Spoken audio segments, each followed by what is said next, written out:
This is Big Ideas Welcome, Season 3. We're pairing business legends with, well, emerging founders, emerging leaders, emerging change makers, learning about their big ideas, their successes, their failures, and everything in between, but most of all, lessons learned and that they're willing to share with you. I am Chris McAdoo.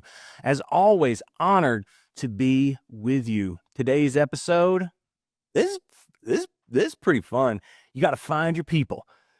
We've got absolute legend and Vol for life, Drew Holcomb, and KEC's own Kelsi Walker. So if you don't know Drew Holcomb is the founder and frontman of Drew Holcomb and The Neighbors, an Americana band that's captured hearts like around the world, over 400,000 albums, sold in 500 million global streams. Drew solidified himself as one of music's most influential independent artists over the years. And beyond the stage, Drew is an entrepreneur with ventures like the Moon River Music Festival and Sweetens Cove Whiskey, where he's a partner with some folks you might know, like Peyton Manning. His story is one of building community both on and off the stage and using that foundation to thrive creatively, but also in the business of creation, in the business of music.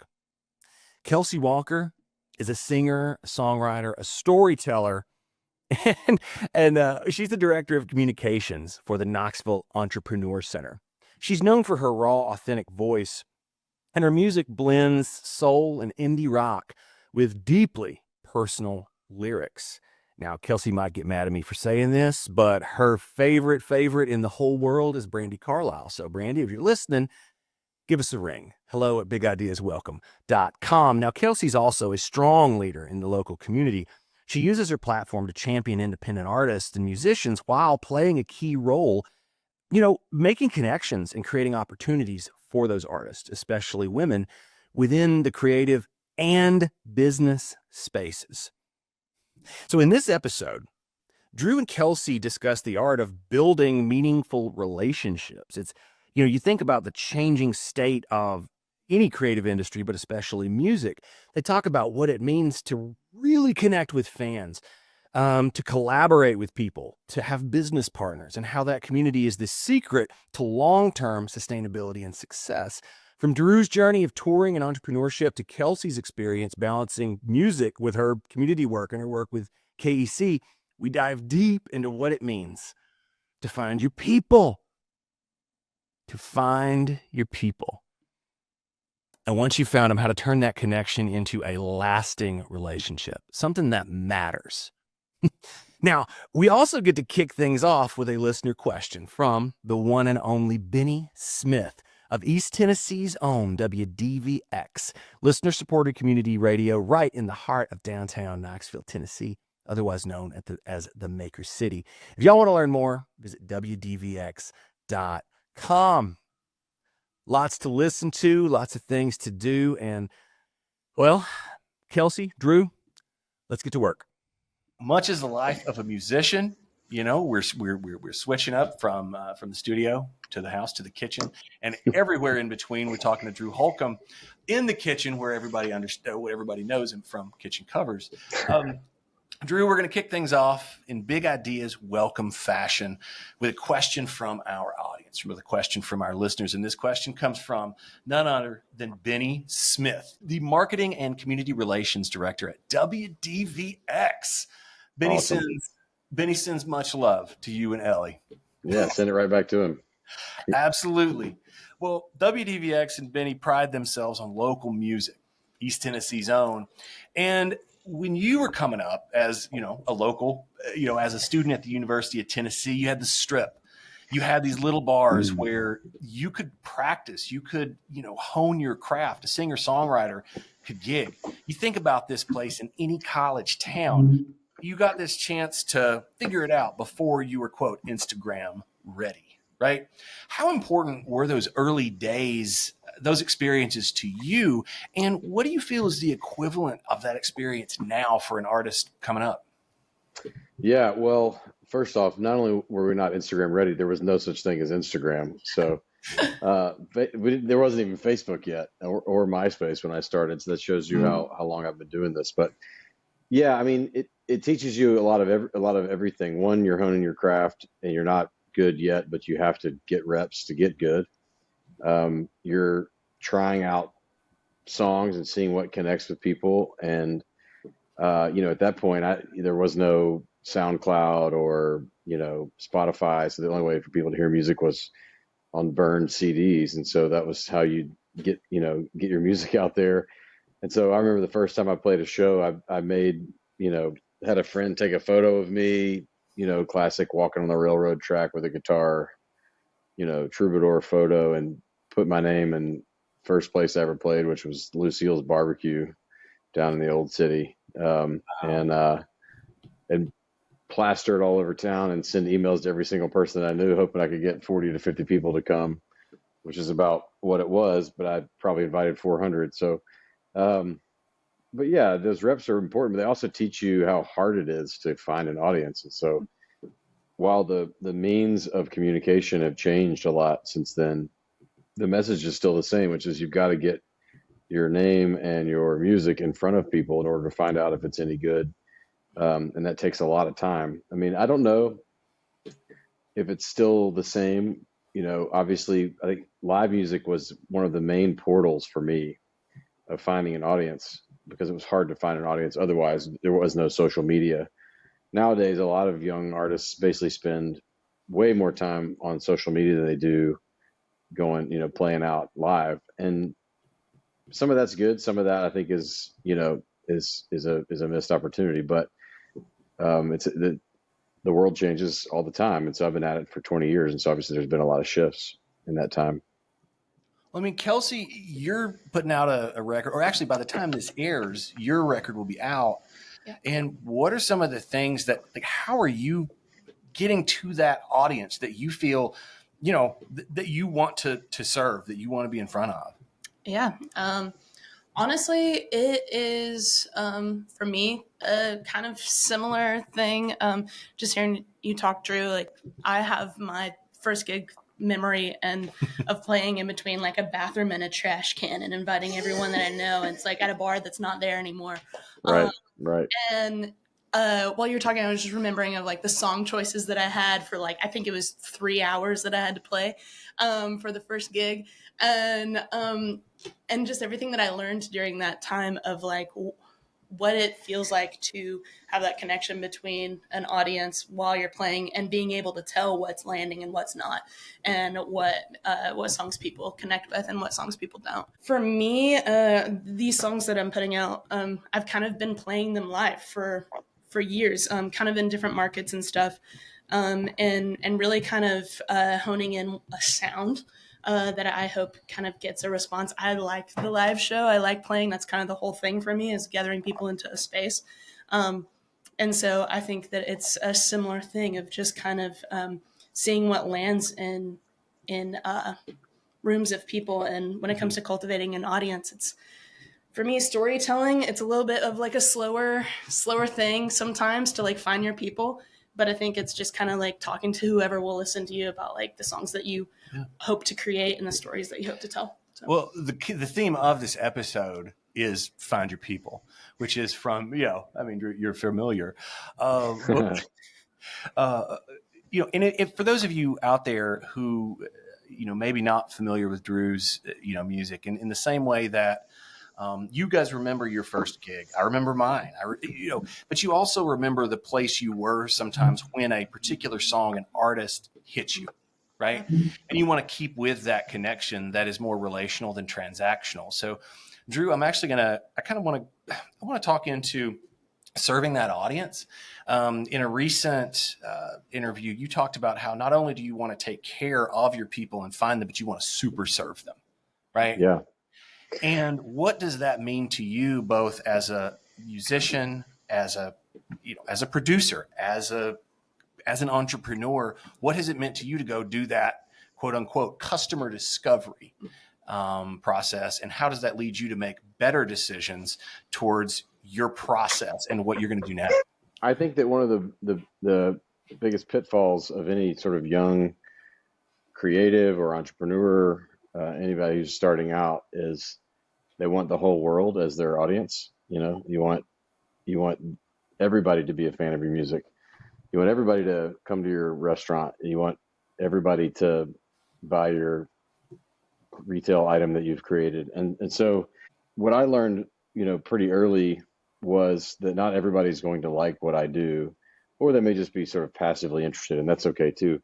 But really to pay very close attention to the folks that do really like what you do.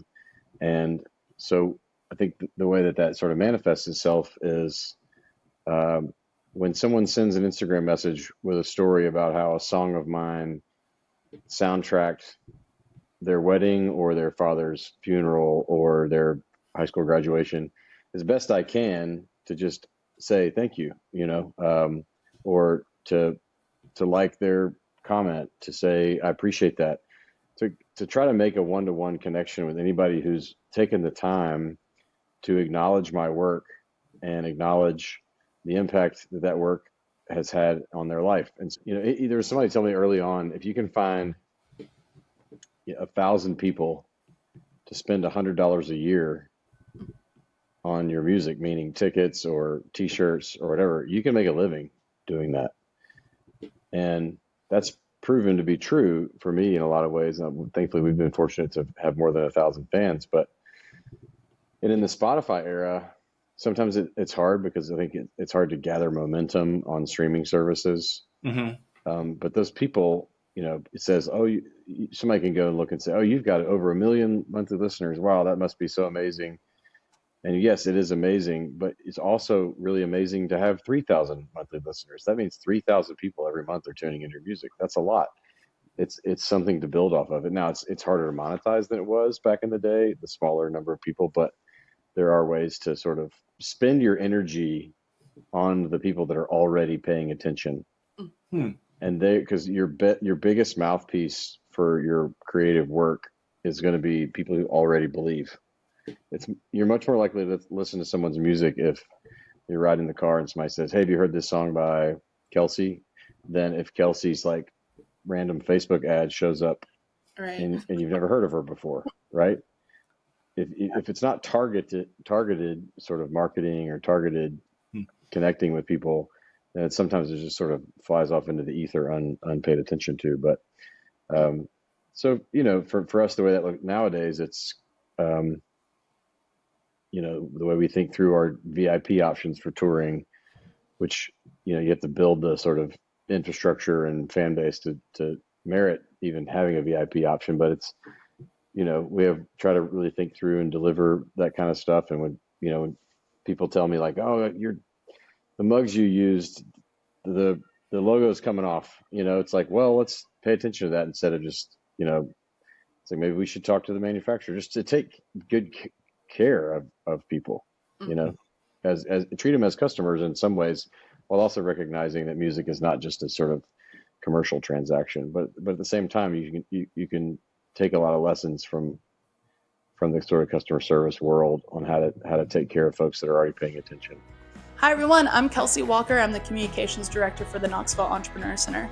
Since 2013, KAC has been the center of gravity without being the center of attention in our entrepreneurial ecosystem, helping build a collaborative and supportive environment where entrepreneurs of all kinds can thrive. We believe in changing lives through entrepreneurship, and we want you to be a part of that adventure. Visit knoxec.com to connect with the official KAC Mentor Network and learn about the extensive programming that we have going on all year long. You can also sign up for our newsletter and connect with us on LinkedIn, Instagram, Facebook, and YouTube. 12 years, thousands of events, classes and workshops, thousands of entrepreneurs, thousands of connections, and we're just getting started. Well, I think that really fits into, a lot of the folks that we deal with and a lot of the folks that I've had the honor of speaking with on a day-to-day basis, everyone from scientists to folks like Randy Boyd, there is not a single exception that anybody has ever said, when I listen to people, things go poorly, right? Every single person has said, with our business, if we found out who was talking or who was talking about us, and we said what is interesting in the first place, Kevin Kelly's, that's the 1,000 True Fans, right? It's this wonderful thing about taking care of the people that are closest. And Drew, I'll kind of take this. You're taking care of your fans, but you're also taking care of your people. And so thinking about what in business may be called like a key value proposition or key differentiator, right? From the beginning, when you were recording, you used your own band, right? And so for those of you, out there, typically a recording process, you have studio musicians, there's a process, they work faster, they work, cleaner, but you found it advantageous to bring in your own people because you had found your people. What has that meant internally to grow a team that they know that you care about their well-being as much as you care about the fans and the people that you're serving? Well, similarly to what Kelsi mentioned, the big impetus for me getting into music was I wanted to be a live performer. The songwriting and the recording came second and third to wanting to play shows with an audience and have this sort of human to human cultural engagement. Right. And so in order to do that well, I thought what I put down on record needed to be relatively related to what the live experience was. I didn't want, to hire a bunch of crack shot country session players to make a big pop country sounding record that then we couldn't pull off live, or that I didn't want to pull off live. And so that was just important to me because I got into music because if I'm going to be in the studio, I want to be in the studio with people that I like, and we were young and learning together. So there was a creative satisfaction that came from using my own band that was worth fighting for, from my perspective. Now I will say that I got lucky and that the people that I chose early on were also very, very good. So that's not necessarily always the right answer, because sometimes there are musicians who the studio for them is just not a place where they thrive. Mm-hmm. And that's challenging, especially if they're a close friend. I haven't had to really deal with that very much, but a lot of people that I love have, and it's tricky. So it's not a universal truth in the music business, but it was a truth that worked for me. A question that I have when it comes to finding your people and kind of locking into that, when it expands outside of, I guess, the band that you're working with and also like the audience, I think a lot of times, at least for me, like I said, I'm interested in bringing people into spaces to kind of have that like shared experience together. And so a lot of the work that I've done is very much community based. And I know that like with what you've been doing with Moon River Festival and just other collaborations that you've had, I just wanted to kind of pick your brain on the different hats that you have to wear for all of the strategy to make things happen, but also kind of balancing that like relational thing that you have going with your people at the same time. And like, when are you like fighting for the vision, and when are you like fighting to kind of just like listen to the people around you, if that makes sense? Yeah, it does. I mean, I think with the band, at least I could say we have a joke. I mean, I think it's funny. I don't know if my band thinks it's funny, but this is like it's sort of a benevolent monarchy. Like I still, at the end of the day, will make final decisions, not necessarily with a vote, but I do really try to take as much input from them as possible. And I'm very keenly aware that, especially with my band, they play on records all the time, not just our records. They're in the studio all the time. They have great instincts. And over 20 years of making music together, we've learned really well to listen to each other. But sometimes I have a really clear vision, exactly what I want from a song, and I will fight for that if I feel very, very strongly about it. But I'll also, if they say, "Can we try this?" I'll say, "Yes, we can try anything," because I could be wrong. But at the end of the day, that's how it is. Now, some of the other things like Moon River have been partnerships where I'm not necessarily in charge. I can't just or the Magnolia Record Club was this subscription vinyl monthly thing we did for a couple of years that we ended up selling to a record label. But those partnerships were required listening to other people and sometimes trying to argue my point, knowing that I didn't have 100%, I didn't have authority for final decision. I had a vote. So yeah, it's tricky. I mean, I think like writing is another one for me that has evolved over time, because I used to mainly write alone because I had a very clear vision of what I wanted that to be like.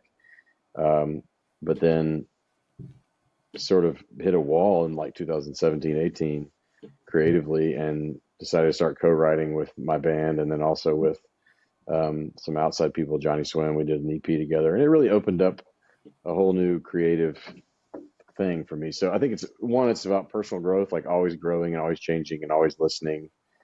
But then, also, if you really feel strong and you have a vision, you have to you got to go with it, but you got to be kind to everybody on the way, or else it's not going to work out. And Moon River is a great example. It started off as this like thing that I had this vision of wanting people to come to my hometown of Memphis and getting bands that were sort of like us to come and play. And it was sort of small-ish at the time. And then it grew into this thing that we couldn't manage anymore. And it was becoming financially sort of irresponsible to do it without a partner. But those financial partners wanted to move it to Chattanooga, and it was either kind of that or it would go away. And so Chattanooga welcomed us with open arms. We did that, but then it changed into this much bigger sort of commercial thing. But it worked really, really well for 4 years. But then COVID happened, and costs got out of hand, and the company we sold to got bought by a bigger company, and it just gets complicated. And my sort of fingerprints on it, I think, were still there, but not nearly to the degree they were when they started out. Well, let's talk about that balance, not only of a sort of creative influence and partnerships, but let's dig a little bit into the business side of it, because you said something, important to me, is like the financials stopped working. And so as a creative professional, as someone who has built a life around making music, you've also, obviously gone into so many other things. How do you decide essentially, if you have, 90 tour dates on a calendar, which of those are going to, which of those are going to make you make a living and which of those aren't? How do you balance your budget? Gas costs money, and it costs more tomorrow than it did last week. And how do you budget for a year in what is one of the most volatile times, like in the creative industry? And how do you balance that with continuing to stay creative and continuing to push yourself? Yeah, I mean, a lot of musicians don't think about it. And so they pay 5% of their gross income to a business manager and 15 to their manager, which we do have a manager, but we have a business manager, but he's on salary. So, but that's all stuff that developed over the last like 7 or 8 years. I mean, so a lot of artists don't think about it, and they just say, I want to work this much and I hope to make this much. Can you make the numbers work? And then those professionals say yes or no. I've been much more in the weeds on it. A perfect example of this for me would be basically last year. I decided from last May, when our last Neighbors tour ended, kind of our last like city to city to city to city to city. We were toured for 7 weeks straight, 5 days a week, 5 shows a week. I knew that I was going into that record cycle, that tour, with the sort of, this is my last time to hit it this hard. And part of that is because I ran the numbers, and if I did 80 shows in, let's call it 2023, if I actually cut the worst performing 15 to 20 shows, financially speaking, I would have actually made more money. And so now that I'm 42 years old, almost 43, I've made the decision that developing new markets at a financial loss is no longer a viable life strategy for me. And so I'm trimming my touring down to things that either, one, have net positive income, or B, are just a major home run opportunity. And my definition of what's a home run opportunity has changed over time based on sort of our level of success. And so, for instance, I've told my publicist, who's probably listening right now, Sue, I will not do morning local TV anymore on a tour date show, because getting up at 7 o'clock to go play, Good Morning Tulsa, for example, what I found is two things for me on that front. One, it kills my voice and it makes me very sort of physically and mentally unhappy.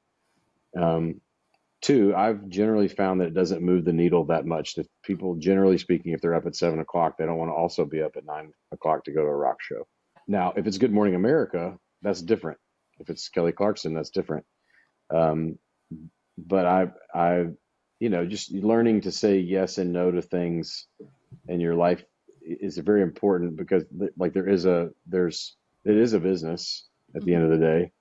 I didn't know that when I was starting it out. It's also a creative love and a hobby that has turned into a business. But I basically don't leave home anymore unless I'm going to bring money home, because I have children and bills to pay. So that's something that if you had told 24-year-old me, like the things that I have turned down in the last 5 years, I would never have believed you. Mm-hmm. There's even things like I've gotten to play dream festivals that the last couple of times I've played a few of these big festivals, I've said, you know what?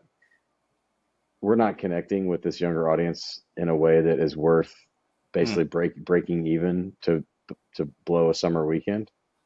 So it's conversations with my agent as well. And so some things that used to be a home run, and they were a home run back then, are now feel like a single, and that's okay. I'm not, it's not a matter of arrogance. It's just a matter of practicality. And you have to sort of make peace. And but then there's also some things that we've dreamed about that have never happened, and I've also stopped asking, because I'm like, okay, if that hadn't happened by now, let's just move on. Well, it's like those personal and professional goals and dreams. I mean, your favorite place to play, right? The Ryman Auditorium. You've been on the stage of the Tennessee Theater, the Bijou here in Knoxville, as well as, so many other places, which, by the way, personal note, when you and Ellie came through, I want to say in 2023, and played, it was one of the most joyous experiences that my wife and I have seen, on stage. And it wasn't just you and Ellie, but it was the whole band, and you could tell that there was a genuine enjoyment of being up there, right? Yeah. And I think after 20 years in business, and I'm saying business like, yes, this happens to be, we're talking about Drew Holcomb and the Neighbors and music and all this, but I mean, a lot of lawyers, bankers, and business people that by the time they're in their mid-40s, man, they're done. They're not enjoying it anymore. They're just not bringing that same energy that they had when they were in there, when they were younger. So anyway, just hats off to y'all for maintaining that level of energy as well as professionalism, right? Well, thank you. We do love it. Yeah, that's been the best part, is we still love the work. Special episode, season 3 of the Big Ideas Welcome podcast, the K-Brew Roast with Pierce Lamacchia. Pierce, what do you got for us today? This is going to be less of a roast and more of a blend, if you know what I mean. Nice. I just want to roast the idea of the overnight legend, the overnight success. It is the things that are done in isolation, in the quiet, with nobody else watching, that ultimately lead to those public overnight successes, the things that nobody else sees. And I think with Drew and Ellie Holcomb, it's a prime example of that. Nobody is an overnight success. These are two people that worked incredibly hard to get where they are over many years. And I want to thank them for coming into the original K-Brew on North Broadway. I still remember serving them. But it's just so cool to see how far they've come. Where do the people go to get a little special offer for our Big Ideas Welcome audience? Download the K-Brew app, K-Brew Coffee and Bagels, and you will get a free coffee or tea on your first visit or your next visit if you already go to K-Brew. Kelsi, a little bit, to you then about loving that work. And so you have, you're on to album number 2, kind of coming into that next stage of your career. What are some of the things that, you feel you are focusing on now on this album release that you hope to bring success? Yeah.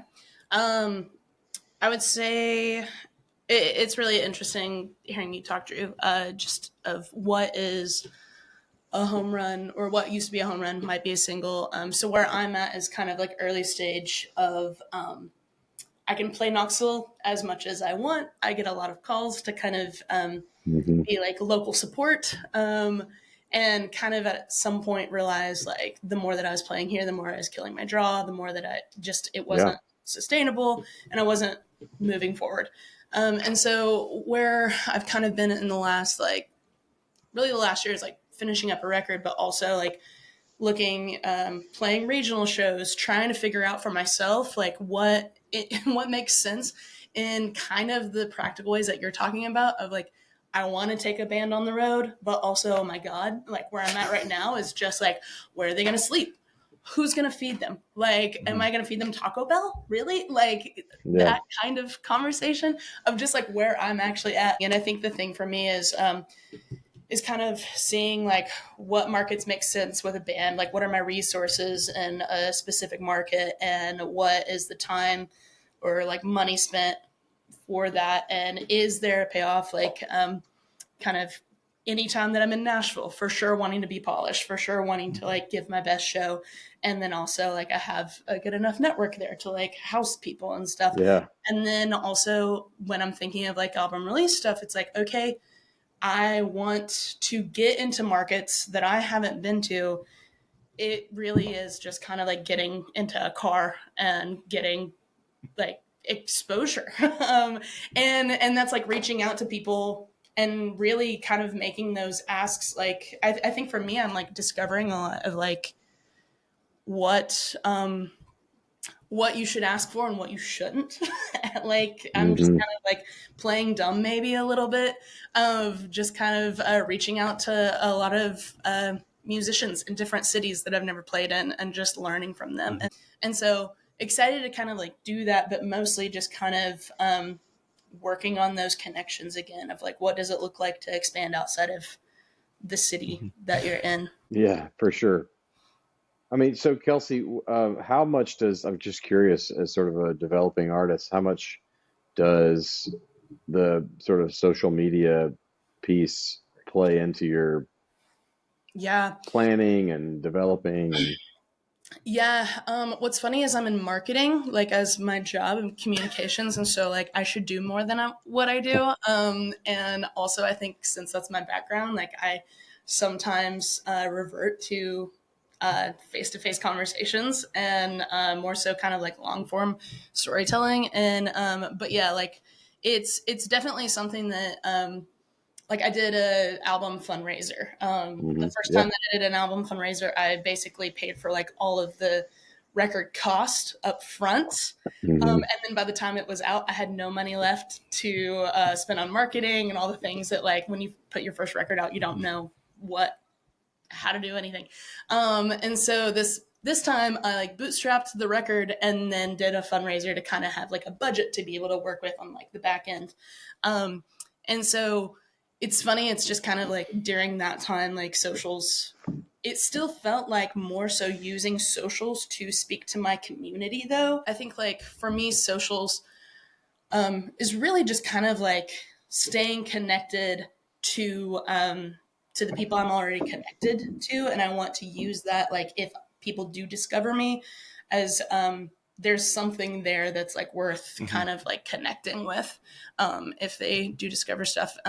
Right now I'm batching content for a single that I'm putting out in April. And so it's like, that's kind of the strategy there. But I mean, it's really only works if I'm showing up as an actual person in spaces too, at least for me. I did definitely want to get in when you're not there. So distribution. So for everybody that's listening to this, that, you know, ships a product, ships an idea, licenses intellectual property. You know, Drew, you had, essentially, I think, you were very fortunate, say with like Live Forever and some other songs that got onto networks, right? That you got those distribution deals, that I think you were able to sort of see that audience get larger, very organically and probably very quickly. You've also been able to leverage sort of that mixture of social / personal, say with now the song Tennessee. I'd love for you to talk a little bit about I don't want to call it influencer because that doesn't make it, it's like, that's not what you want, but the deals that you I see myself more as a model than an influencer. yes, absolutely. We all now I'm everybody kidding. knows I'm that kidding for everybody who's listening. Yeah. no, everybody knows that once you hit like your mid 40s, you become more athletic, more attractive, all those things. We're in. But yeah, I thought it was cool. It was sort of that next generation of, from the shows, and your song is there. But then with Tennessee, I would love for everybody, several years ago, Tennessee Tourism did a campaign with you and Ellie. Tell us a little bit about how that came about and how deals like that even work in the first place. Yeah. I mean, it's really a mixture of luck and taking advantage of opportunity when it presents itself. One story I always tell that I think sort of points out how long things take, but also how the hustle pays off. Probably 15 years ago, so 2009, I'm 4 or 5 years into my career.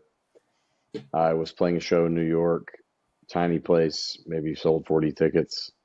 My manager, who had just started having a manager, he'd been with me for like a month. He's like, "Hey, we have an intern from the management company who got a job at a ad agency, and she was wondering if you would want to come by in the afternoon and play 3 songs as like a happy hour at the ad agency."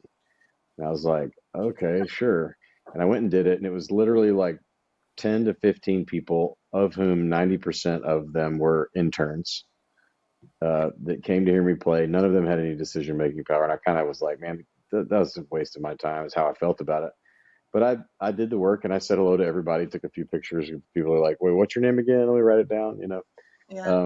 And they were, they were all 5 or 6 years younger than me. So it kind of was, it was just a total hustle situation. Well, fast forward to 2020. So almost 12 years later, one of them is by this point now running lead on the Tyson Foods account. And they are doing a Thanksgiving themed video about family in the midst of all of the quarantine. Like, hey, we're going to get back to it. And they used my song Family and paid me 6 figures, and 12 years later, Yeah.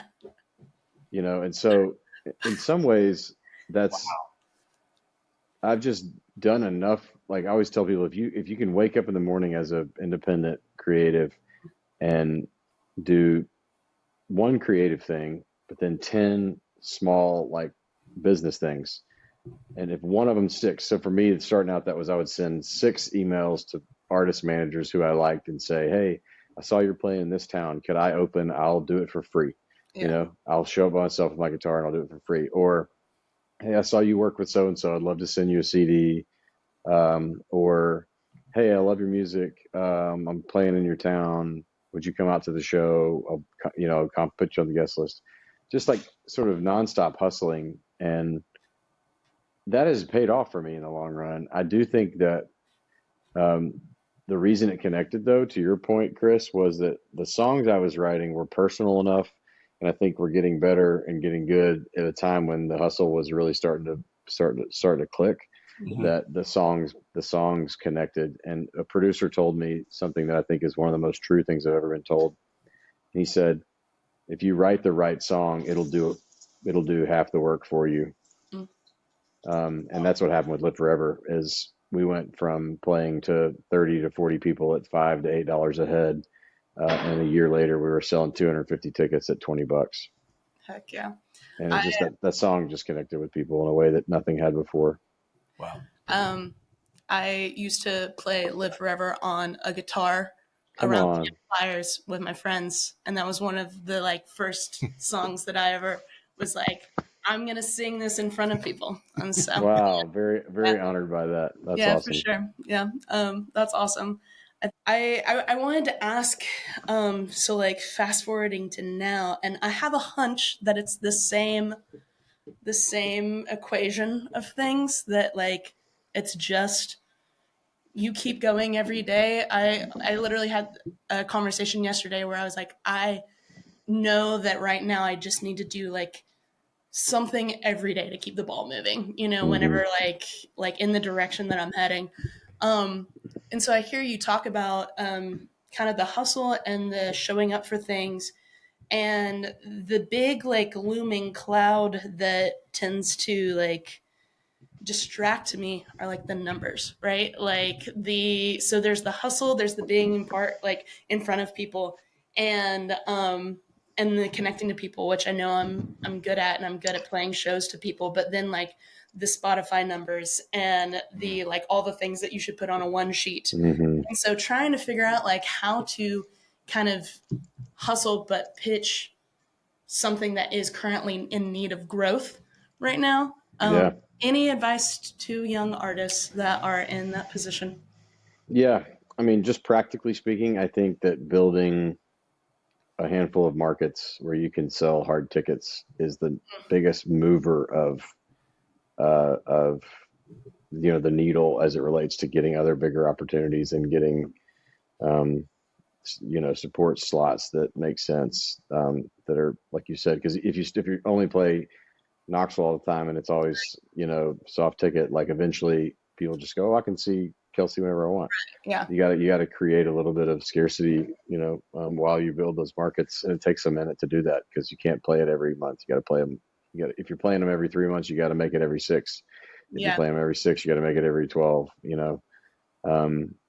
And then the other thing is, I do think that really figuring out, like, just always keep working on the song front, because eventually that's the thing that's going to move the needle, is finding the song that connects with a particular audience that kind of catches, fire. Those are, and those, that's a really hard thing to know when it's going to happen. But, it's funny, you talked about when I was in the kitchen, like I started March of 2020, when I started Kitchen Covers, I had like 84,000 Instagram followers. Yeah. And I did that thing for like 8 weeks, and it almost doubled, not doubled, but it almost, like, I think added like 50,000 Instagram followers to my account in a year. But what's interesting for me is my Instagram follower count has changed very little over the last 3 years. Part of that is because I post political things sometimes, and I always can expect a little 500 person drop off, which is fine. You have to be able to live with yourself. But my monthly listeners on Spotify has gone up because I've focused more energy on getting, there's if you're going to spend money, for instance, there are companies that help get on playlists, and they're not outrageously expensive. And so it's just like figuring out where to put your resources is a tricky thing, and there's not right or wrong answers.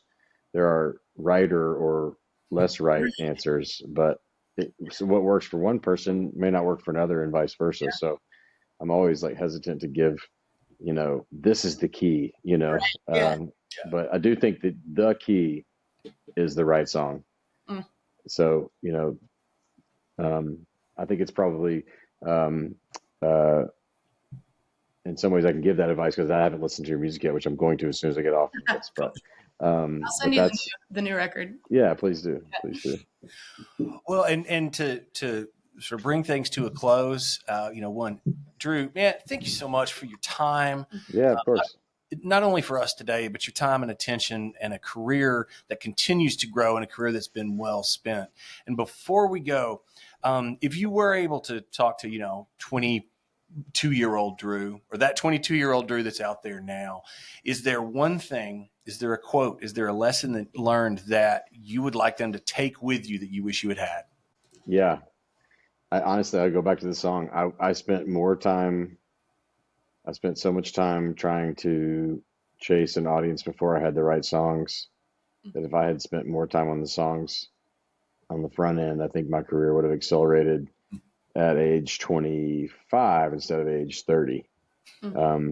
So I think it was a 5 years of extra hustle, because I preemptively sort of dubbed myself a great songwriter before I wrote any great songs. Well, that's awesome. Kelsi Walker, I'm glad that people got to learn a little bit more about you. Drew Holcomb, we'll put, things in the show notes. We didn't even get to talk about Sweetens Cove. We didn't get to talk about owner harmonica. Okay. you know, there's so much that I want this audience to understand, that art, creativity, the making of the thing does not have to separate itself from actually being able to make a living. And it's not it's, you know, people often say follow your passion, but I always like to think of it as a pursuit. You chase it down, and you and you work with it to make a career lifelong. Thank you, Drew Holcomb.